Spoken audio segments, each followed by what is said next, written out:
భరతరెడ్డి గారు 26 మంది హిందువుల్ని అత్యంత దారుణంగా చంపారని చెప్పేసి వారు అన్నారు. అయితే ప్రధానంగా చూస్తే బట్టలు విప్పించి మరీ చెక్ చేసి మరీ చంపినటువంటి ఆ ఘటనలు ఏవైతే ఉన్నాయో చూసినటువంటి సాక్షులు చెప్పినటువంటి అంశాలని మనం పరిగణలోకి తీసుకోవాల్సిన అవసరం ఏ మేరకు ఉంది. అదేవిధంగా ఇప్పుడు భారత ప్రధానమంత్రి గారి యొక్క తదుపరి వారి చర్యలు ఏ విధంగా ఉండబోతా ఉన్నాయి, ఇంకెన్నాళ్ళు ఈ పాకిస్తాన్ ఈ మోకల నుంచి మన యొక్క పౌరుల్ని రక్షించుకోవటం కోసం మనం ఎన్నాళ్ళు ఫైట్ చేయాలి? ఓకే, రెండు మూడు ఆస్పెక్ట్స్ ఉన్నాయండి. ఫస్ట్ అందరికీ నమస్కారం. అరగంట డిబేట్ నడిచింది, నేను మాట్లాడలేదు పెద్దలు మాట్లాడుతున్నప్పుడు. సో నాకు కొంచెం పేషెంట్ గా నేను మాట్లాడింది కూడా వినండి. ఒకటి, చాలా విషయాలు భరత్ రెడ్డి సార్ ఆయన నాకు సీనియర్ ఆర్మీలో, ఆయన మాట్లాడిన విషయాలతో ఏకీభవిస్తాను. బషీర్ అహ్మద్ గారు కూడా చాలా కొన్ని మంచి మంచి పాయింట్స్ తీశారు. ఇటు వచ్చి లాస్ట్ లో హాస్యాస్పదంగా బీజేపీ ఆర్ఎస్ఎస్ జరిపించాయని చాలా మంది ప్రజల్లో మాట్లాడుకుంటున్నారు అన్నారు. డిబేట్ అంత లైట్ చేయాల్సిన అవసరం లేదు. అంత సిల్లీ ఫ్రివలస్ రీజన్ ఇచ్చి డిబేట్ అంత అన్సీరియస్ చేయాల్సిన అవసరం లేకుండే. అది I don't agree with it. So clear గా అక్కడ ఉన్న వాళ్ళే చెప్పారు, మా రిలీజన్ అడిగి మమ్మల్ని చంపారు, మమ్మల్ని చంపుతున్నారు అని. కల్మా చదివిన ఆయన వదిలేశారు అనేది కూడా క్లియర్ గా ఆయన చెప్తున్నాడు. సో ఈ డిబేట్స్ అన్ని వీటిలో ఏంటంటే చిక్కుల్లో ఇరుక్కోవడం అండి. మీరు ఆటో రేటెడ్ చేయండి ఒకసారి, అలా మాట్లాడండి. Okay, continue please, continue sir. Okay, so first thing ఏంటంటే ఎవరు చేశారు వాళ్ళ మీద మనకి అందరికి ఇప్పుడు అన్నిటికన్నా పెద్ద బాధ నాకు ఏంటంటే, ఇట్లాంటివి జరిగినప్పుడే ప్రతి భారతీయుడు తయారున్నాడు, ప్రతి భారతీయుడు తయారున్నాడు, నేను కూడా తయారుగా ఉన్నాను, మీరు తయారున్నారు అడుగుతాం. కానీ ఉట్టప్పుడు ఎందుకు మనం ఇంట్లో ప్రతి ఒక్కరిని తయారు చేయము? అది నా ఫస్ట్ బాధ అండి. మీరు ఆర్మీలోకి వెళ్ళక్కర్లేదు, పోలీసులోకి వెళ్ళొచ్చు, లేకపోతే సిఐఎస్ఎఫ్ లోకి వెళ్ళొచ్చు, వీటిల్లోకైనా వెళ్ళొచ్చు. సో రెండు మూడు విషయాలతో నేను ఏకీభవించేది ఏంటంటే, ఒకటి ఏంటంటే పాకిస్తాన్ మనం ఏం చేయక్కర్లేదు. మనం ఒకటి కాజ్ అండ్ ఎఫెక్ట్ చేయాల్సిన యాక్షన్ ఏంది, యాక్షన్ తీసుకోవాలి పాకిస్తాన్ మీద. ఒక యాక్షన్ తీసుకున్నారు ఆల్రెడీ. ఇండస్ వాటర్ ట్రీట్ని క్యాన్సిల్ చేయడం అనేది ఎవరికైనా తెలియకపోతే వెళ్ళి చదివితే ఇండస్ వాటర్ ఎంత సీరియస్ పాకిస్తాన్ కోసము. వాళ్ళ ఐడల్ పవర్ ఎలక్ట్రిసిటీని కూడా అది ఇండస్ వాటర్ ట్రీట్ చేస్తుంది. సో ఇండస్ వాటర్ అనేది చాలా సీరియస్ యాక్షన్ అండి, వెళ్ళకపోవడం అనేది. వాళ్ళకి అక్కడ దాని తర్వాత ఫ్యామిన్స్ అవి కూడా రావచ్చు ఈ ఇండస్ వాటర్ లేకపోతే. That's a very serious action. అది సరిపోతుందని నేను అనట్లేదు. Actions have already been started taking it. మనం యాక్షన్స్ తీసుకుంటున్నాం అంటున్నాం. ఇదివరకు పార్లమెంట్ 26/11 ఏమైనా అయినప్పుడు మన గవర్నమెంట్ ఎంత యాక్షన్ చేసిందో మనకు తెలుసు. చైనా మన భూభాగంలోకి వచ్చి మన బంకర్లు పడుకోట్టి వెళ్ళిపోయేటప్పుడు ఎంత బాగా యాక్షన్ చేసిందో అందరికీ తెలియకపోవచ్చు. 5.5 ఏళ్ళు నేను నార్త్ ఈస్టర్న్ బోర్డర్ చేశాను, నేను కాశ్మీర్ వ్యాలీలో సర్వ్ చేశానండి, కార్గిల్ వార్ లో కూడా ఉన్నాను నేను. సో నాకు బాగా తెలుసు యాక్షన్స్ తీసుకుంటారే. అక్కడికి వెళ్ళట్లేదు. I'm not trying to make it a political debate. ఇది పొలిటికల్ డిబేట్ కాదు. సో ఒకటి, ఇప్పుడు షార్ట్ టర్మ్ లో మనం ఏం చేస్తున్నాం అనేది ఒకటి ఇంపార్టెంట్ మనం చూడాల్సింది. సో పాకిస్తాన్ మీద ఏం యాక్షన్ తీసుకుంటాం అనేది certainly it be debated. Army chief, navy chief and రా చీఫ్ వీళ్ళందరినీ తీసుకుంటాము. సెకండ్ థింగ్, ఫెయిలియర్ ఎక్కడ జరిగింది? ఒకటి, ఇంటర్నల్ ద్రోహులు ఎవరు, ఫెయిలియర్ ఎక్కడ జరిగింది? ఇంటర్నల్ ద్రోహులు ఉండకుండా భరత్ రెడ్డి సార్ చాలా క్లియర్ గా విడమని చెప్పారు. ఇంటర్నల్ ద్రోహులు అనే వాళ్ళు తీయాలి. వాళ్ళని చంపడానికి లాంగ్ టర్మ్ లో మనం ఏం యాక్షన్ తీసుకుంటాం? ఈ ఈవెంట్ కే కాదు, ఏ ఈవెంట్ కైనా కూడా ఆ ఇంటర్నల్ ద్రోహుల్ని పట్టుకోవడానికి, వాళ్ళని జైల్లో వేయడానికి, లేకపోతే వాళ్ళని చంపడానికి మనం యాక్షన్ తీసుకుంటున్నాం అనేది చాలా ఇంపార్టెంట్. అండ్ థర్డ్ది, ఇంటెలిజెన్స్ ఫెయిలియర్ ఎక్కడ జరిగింది? ఎందుకు తెలియలేదు మనకి ఈ యాక్షన్ అవుతుంది అన్నప్పుడు?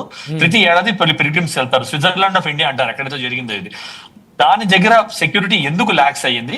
ఎందుకు వాళ్ళు నలుగురు అట్లా వచ్చి అందరినీ అడిగి మరి చంపారు? అంతదాకా యాక్షన్ ఎందుకు కాలేకపోయింది అనేది it's a matter of serious concern. మనం సీరియస్ గా దాన్ని చూడాలి. And what ever action has to be taken, serious action has to be taken and అందరికీ షేర్ చేయాలండి. ఇవాళ 28 మంది చచ్చిపోయారనే కాదు, నియర్ బిజినెస్ కూడా అవుతాయి. దానిలో కూడా అట్లాంటి యాక్షన్స్ తీసుకోవాలి, మనం చూపించాలి కూడా ప్రజలకి నమ్మకంగా. ఎందుకంటే రేపు పొద్దున్న మళ్ళీ ప్రజలు నమ్మి అక్కడికి వెళ్ళాలి అంటే మనం సీరియస్ యాక్షన్ చూపించాలి. ఈ మూడు విషయాలు ఇలా ఉండగా బషీర్ అహ్మద్ గారు అన్నారు, సిఐఎస్ఎఫ్ వాళ్ళని ఎందుకు రోడ్డు మీద పంపించారు, బై ఎయిర్ ఎందుకు పంపించలేదని. ఇవన్నీ మిడిమిడి జ్ఞానంతో మాట్లాడేవాడిని. ఏమవుతుందంటే, మీ ట్రూప్స్ వెళ్లే వాళ్ళు ఎంత మందిని కుదిరితే అంతమందిని ఎయిర్ డ్రాప్ కూడా చేస్తామండి. Seriousness of the op employability అని ఒక ఇష్యూ ఉంటుంది. The criticality of the op employability అని ఉంటుంది. ఎవరైతే చాలా క్రిటికల్ లో ఆపరేషన్స్ లో ఎంప్లాయ్ చేయడానికి వాళ్ళందరినీ ఎయిర్ లిఫ్ట్ లో ప్రయారిటైజ్ చేస్తారు. ఎవరైతే 1-2 రోజులు లేట్ అయినా కూడా మనకి అక్కడ బ్యాకప్ ఉంది, వాళ్ళు చూసుకుంటారంటే వాళ్ళని రోడ్ లో పంపిస్తారు. ఇవన్నీ ఎస్టాబ్లిష్డ్ రూల్స్ అండి, ఇవన్నీ ఇప్పుడు ఛాలెంజ్ చేయక్కర్లేదు. కానీ మనం చూడాల్సింది ఏంటంటే, పుల్వామా అటాక్ లో కూడా చూడాల్సింది ఏంటంటే, అలా వెళ్తున్నప్పుడు రోడ్ ఓపెనింగ్ కూడా జరిగినప్పుడు అక్కడ సెక్యూరిటీ ల్యాబ్స్ అక్కడ జరిగింది, లోకల్ బ్రోలు, అప్పుడు కూడా మనం లోకల్ బ్రోల్ని పట్టుకున్నామా లేదా, లోకల్ గా ద్రోహం చేసిన వాళ్ళు పట్టుకున్నామా లేదా, మన దేశంలో మనకే ద్రోహం చేసిన వాళ్ళని మన రహస్యాలు బయట అమ్మిన వాళ్ళు పట్టుకున్నామా లేదా. పాకిస్తాన్ మీద యాక్షన్ తీసుకోవాలి, తీసుకుంటాము, జరుగుతూనే ఉంటాయి, it's continuous thing. And second thing ఏంటంటే మన ఇంటెలిజెన్స్ ఏజెన్సీస్ డిబేట్ చేసి రెడీ ఉండాల్సింది. ఎలక్షన్ టైంలో automatically they try to become serious. Election టైమే కాదు, ఎప్పుడైనా అక్కడ ఫారెన్ విజిట్ అవుతున్నప్పుడు they try to make it an international event. Third thing, Balochistan లో అంత పెద్ద అటాక్ ఏంటి, దానికి రివెంజ్ గా it is automatic precursor. Asim Munir దాని తర్వాత వచ్చి మాట్లాడాడు, దాని తర్వాత మనం automatically we should have thought అవుతుందని, and intelligence agency should have been more active. So గ్యారంటీగా ల్యాబ్స్ ఎక్కడ జరిగింది అనేది ప్యూరిటివ్ యాక్షన్స్ అనేవి తీసుకోవాలి, there is no doubt. But దాన్ని హాస్యాస్పదంగా బీజేపీ ఆర్ఎస్ఎస్ వేరు విధంగా లేదండి. బీజేపీ ఆర్ఎస్ఎస్ కి అంటే ఇప్పుడు వీళ్ళు వెళ్ళి ఐఎస్ఐతో మాట్లాడుతున్నారా, ఏం ప్రూఫ్ ఉందని మనం మాట్లాడుతున్నాము? 140 కోట్ల మంది 140 కోట్ల విషయాలు మాట్లాడుకుంటారండి. అలాంటివన్నీ తీసుకొచ్చి యాజ్ అ పొలిటికల్ పార్టీ మీరు తీసుకొచ్చి పెట్టడం అనేది ఇట్ ఇస్ హాస్యాస్పదమే కాదు, ఇట్ ఈస్ షేమ్ఫుల్ అండి. అట్లాంటి పెట్టుకుంటే మనకి ప్రూఫ్ లేకుండా ఇండియన్ సిటిజన్, రెస్పాన్సిబుల్ సిటిజన్స్ ఇట్లాంటివి జరిగినప్పుడు ఇట్లాంటి టైంలో అట్లాంటివి మాట్లాడకూడదండి. తర్వాత తప్పకుండా తీసుకురండి, పార్లమెంట్ అసెంబ్లీలు ఉన్నాయి, దానిలో వచ్చి డిబేట్ చేయండి, తప్పకుండా చేయండి, క్వశ్చన్ చేయండి, గవర్నమెంట్ క్వశ్చన్ చేయడానికి మన మల్టీ పార్టీ సిస్టమ్ ఉంది మన దగ్గర. కానీ ఇట్లాంటివి జరిగినప్పుడు we stand with our nation. First ఏం యాక్షన్స్ జరగాలో వాటిని సపోర్ట్ చేయాలి. ఇవి ప్రైమ్ మినిస్టర్ మాట్లాడింది దాన్ని కొట్టిపడేయడము, ఇప్పుడు గుండెలు బాదుకోవడంతో ఏం అవసరం అంటే, ఈవెంట్ జరిగినప్పుడు ప్రైమ్ మినిస్టర్ వచ్చి మాట్లాడతాడు, ఎందుకు మాట్లాడండి, ఏ ప్రైమ్ మినిస్టర్ అయినా మాట్లాడతాడు. సో ఇట్లాంటి యాక్షన్స్ అంటే ప్రైమ్ మినిస్టర్ గారు రెచ్చగొట్టేటువంటి విధంగా మాట్లాడారు అనేది బషీర్ అహ్మద్ గారు అన్నారు. అంటే మరి ఎలా మాట్లాడాలి? దేశంలో ప్రతి ఒక్క పౌరుడు కూడా రగిలిపోతా ఉన్నాడు, ఆయన రగిలిపోతున్నాడు అన్న కూడా ఒప్పుకోవట్లేదు. మరి ఆ సంఘటన జరిగినప్పుడు ఆనందపడతారా ఎవరన్నా? ఖచ్చితంగా కోపడతారు. సో అదే అండి, అదే. సో అందుకే కదా మీరు బషీర్ అహ్మద్ గారిని అడిగితే ఆయన ఏమన్నారు, నేను కూడా తయారున్నాను. ఎందుకన్నారు? ఆయన కూడా రగిలిపోతున్నారు, ఈ మూమెంట్ లో ఆయన కూడా రగిలిపోతున్నారు, ఎందుకు జరిగింది ఇట్లా అనేది.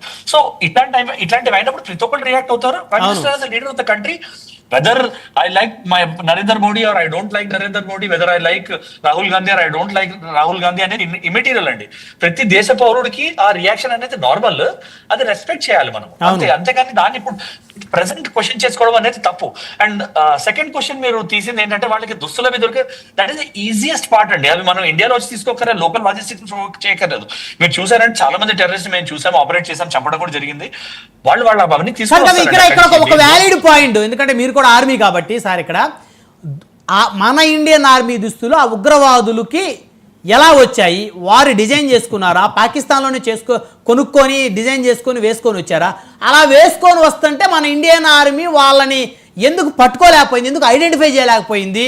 లేకపోతే మన ఇండియన్ ఆర్మీ కూడా బోర్డర్స్ దగ్గర వీళ్ళు కూడా మన ఆర్మీ అనుకుని కన్ఫ్యూజ్ అయ్యారా? లేకపోతే అసలు ఎలా వచ్చారు, మన బోర్డర్లోకి ఎలా వచ్చారు? సో వన్ థింగ్ ఏంటంటే, ఇంకో క్వశ్చన్ కూడా లేపారు, నేను అది కూడా అడ్రస్ చేస్తాను. బషీర్ అహ్మద్ గారు ఇంకో క్వశ్చన్ అన్నారా, వాళ్ళు లోపలికి వస్తుంటే ఎందుకు ఆపలేరు అనాలి. మీరు ఇంటర్నేషనల్ బోర్డర్ ని, లైన్ ఆఫ్ కంట్రోల్ ని అర్థం చేసుకునే అవసరం చాలా పొలిటికల్ పార్టీస్ ఉంది, లేకపోతే అర్థం చేసుకుని కావాలని అర్థం చేసుకోరో తెలియదు. ఫెన్సింగ్ జరుగుతున్నది ఇంటర్నేషనల్ బోర్డర్ మీద అండి, లైన్ ఆఫ్ కంట్రోల్ మీద. మీరు లైన్ ఆఫ్ కంట్రోల్ అనేది ఇమాజినరీ లైన్, అదొకటి. రెండు, మౌంటైనస్ ఏరియాలో మనం ఫెన్సింగ్ చేయలేనివి, మనం గార్డ్ చేయలేనివి all over the line of Jammu Kashmir లోనే 400 కిలోమీటర్ల దాకా ఆ లైన్ ఉందండి. ఎక్కడి నుంచి అయితే ఇంటర్నేషనల్ లైన్ ఆఫ్ కంట్రోల్ అనేది యాక్సెప్టెడ్ లైన్ ఆఫ్ కంట్రోల్ కానీ, లైన్ ఆఫ్ యాక్చువల్ కంట్రోల్ అనేది కానీ నీళ్ళల్లోంచి, పొదల్లోంచి, మౌంటైన్స్ నుంచి వెళ్ళేది ఉంది.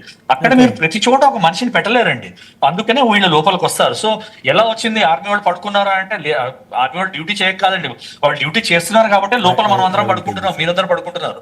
సో క్వశ్చన్ చేయడం అనేది చాలా ఈజీ అండి, డిఫెన్స్ ఫోర్సెస్ ఏం చేస్తున్నారు అనేది, that is one part. Second, దుస్తులు ఎలా వస్తున్నాయి అనేది మీకు ఒక స్ట్రాటజిక్ పాయింట్ చెప్తానండి.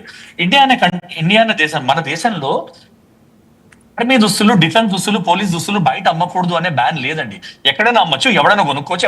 ఇది వ్యాలిడ్ పాయింట్, ఎందుకంటే చాలా షాపుల్లో, షాపింగ్ మాల్స్ లో కూడా ఒక అట్రాక్షన్ చేయటం కోసం, పీపుల్ని అట్రాక్ట్ చేయడం కోసం దుస్తులు పెడుతుంటారు, పోలీస్ దుస్తులు, అదేవిధంగా ఆర్మీ. అంటే ఎగ్జాక్ట్ గా పోలి ఉండవు, బట్ కొంత మ్యాచ్ అవుతుంది, అవి కూడా బ్యాన్ చేయాల్సిన అవసరం ఉంది ఇప్పుడు. So let me tell you ఈ క్వశ్చన్,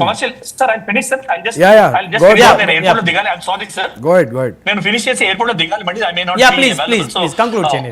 ఒకటే పాయింట్ ఏంటంటే, చాలా ఈజీగా అవైలబుల్ ఉంటాయండి. ఎవరిచ్చారంటే చాలా లీస్ట్ కన్సర్న్. ఇప్పుడు మన బిగ్గర్ కన్సర్న్ ఏంటంటే, సపోర్ట్ ఎవరు ఇస్తున్నారు? Logistic support, local support. మంచి ఎగ్జాంపుల్ భరత్ రెడ్డి సార్ చెప్పారు, వైజాగ్ నుంచి హైదరాబాద్. అట్లాంటి logistic support, information support and other support ఎవరు ఎక్స్టెండ్ చేస్తున్నారని చూడడం ఇంపార్టెంట్. కానీ దుస్తులు ఎవరు ఇస్తున్నారు అనేది మనం కనుక్కున్నా కూడా ఒక షాప్ మూస్తాం, 2 షాపులు మూస్తారు. అన్ని షాపులు మూయలేరు కదా, నేషనల్ వైడ్ బ్యాన్ తీసుకురావాలి. దాని తర్వాత పోలీస్ ఎవరు చేస్తారు దాన్ని, బ్యాన్ అవుతుందా లేదా అని. కమర్షియల్ వాల్యూ ఉన్నాడు ఎవడో ఒకటి స్ట్రీట్ లో అమ్ముతాడు, వాడిని పోలీసు పట్టుకుని జైల్లో వేస్తారు. అట్లయితే మొత్తం కంట్రీ అంతా జైల్లో ఉంటుంది. So it is not possible to bring A back. So ఏం చేయాలంటే మనలోనే అవేర్నెస్ రావాలండి. ఒక ఎగ్జాంపుల్ చెప్తాను మీకు, ఇదివరకు గుర్తుంటే ట్వింకిల్ కన్నా గారు ఆవిడ హస్బెండ్ ఒక పిక్చర్ లో ఎయిర్ ఫోర్స్ ఆఫీసర్ గా యాక్ట్ చేసిన యూనిఫామ్ ని ఆప్షన్ కి పెడతారని చెప్పి అడ్వర్టైజ్మెంట్ పెట్టారు. నేను చారిటీకి ఇస్తాను కానీ ఆప్షన్ పెడతానని. సో ఒక గ్రూప్ ఆఫ్ ఆర్మీ ఆఫీసర్స్ వెళ్ళి కోర్టుకి వెళ్ళి కేసు వేశారు. అది యూనిఫామ్ సంపాదించాల్సింది, కష్టపడింది, ఆప్షన్ లో కొనుక్కునేది కాదని కేసు వేశారు. పేరులో మీరు చూసారంటే ఒక పేరు నాది కూడా ఉంటుంది. మా కోర్స్ వాళ్ళే మేము వెళ్ళి కేసు వేస్తే గొడవ భరించలేక వాళ్ళు విడ్రా చేసుకున్నారు. సో ఇట్లాంటి అవేర్నెస్ తీసుకురావాలి మనం.